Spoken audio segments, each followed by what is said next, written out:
parce que diplomatiquement, c'est pas d'une grande délicatesse. Moi, par principe, dans ce cas-là, je pars toujours de l'hypothèse que les choses sont bien gérées et que les pouvoirs publics, les pompiers font tout ce qu'ils peuvent, et je suis absolument sûr qu'ils font tout ce qu'ils peuvent. Après, la question, c'est difficile de ne pas se la poser. C'est difficile de ne pas avoir ça à l'esprit, de se dire ça fait 1h30 que le feu a commencé. Alors sans doute n'est-ce pas possible, sans doute est-ce trop dangereux, j'imagine que c'est très compliqué de faire, enfin j'en sais rien, personne n'en sait rien, mais on est désarmés au fond. C'est pas les pompiers qu'on met en cause quand on, du tout, on explique qu'on est désarmé face à l'ampleur de cet incendie. C'est vrai qu'on peut s'interroger.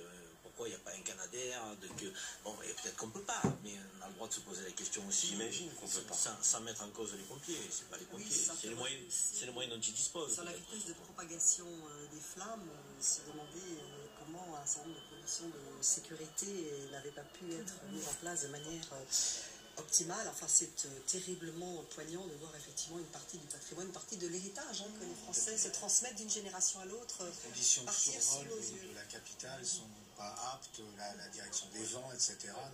peuvent effectivement expliquer qu'on n'ait pas utilisé les moyens aériens.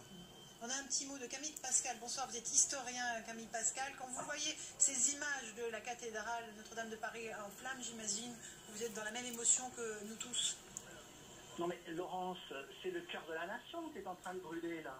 C'est pas un monument historique, c'est pas l'héritage, c'est le cœur battant de la nation. Depuis 8 siècles et demi est en train de brûler sous nos yeux. C'est-à-dire que nous assistons à une amputation de ce qui fait l'identité de la France.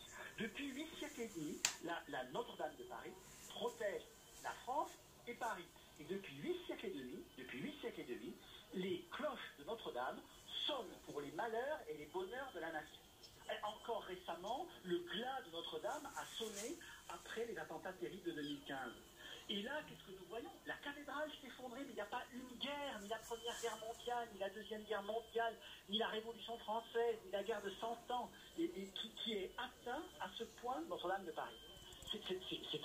C'est un cauchemar évité. Et en plus, Laurence, cet événement intervient le premier jour de la semaine sainte, le lundi saint. C'est-à-dire que pour tous les catholiques du monde et les catholiques de France, nous entrons dans la semaine de la nuit, et c'est une nuit de cauchemar. C'est-à-dire que la semaine sainte, avant le dimanche de Pâques, et avant la fête de la résurrection, c'est la nuit. C'est-à-dire que c'est l'effroi. Donc, si vous voulez, il y a à la fois un symbole national et un symbole religieux qui sous nos yeux, brûle. Voilà. Je pense que les mots ne sont pas assez forts. Je pense que demain, l'émotion sera mondiale, parce que Notre-Dame de Paris a une aura qui va bien au-delà de la France. Mais, je répète le mot, c'est une amputation, et en plus, une amputation, c'est une crucifixion. Enfin, je veux dire, nous sommes en pleine semaine sainte, vendredi saint, la couronne d'épines, qui est une des... Alors, je parle pour les catholiques, évidemment, après, ils peuvent rire de ça, mais ça, c'est pour la couronne d'épines, qui est une des reliques les plus précieuses de la chrétienté, et qui est en France depuis que Saint Louis l'a rachetée à l'empereur Byzantin. C'est pas guère. Bon. Eh bien, je ne sais même pas, à l'heure où je vous parle, si cette couronne d'épines, qui devait être offerte à la vénération des fidèles pour le vendredi saint, est un tas de cendres ou pas. Merci Camille Pascal de cette émotion que nous avons partagée avec vous. Vous parliez d'une émotion nationale et internationale, vous avez raison.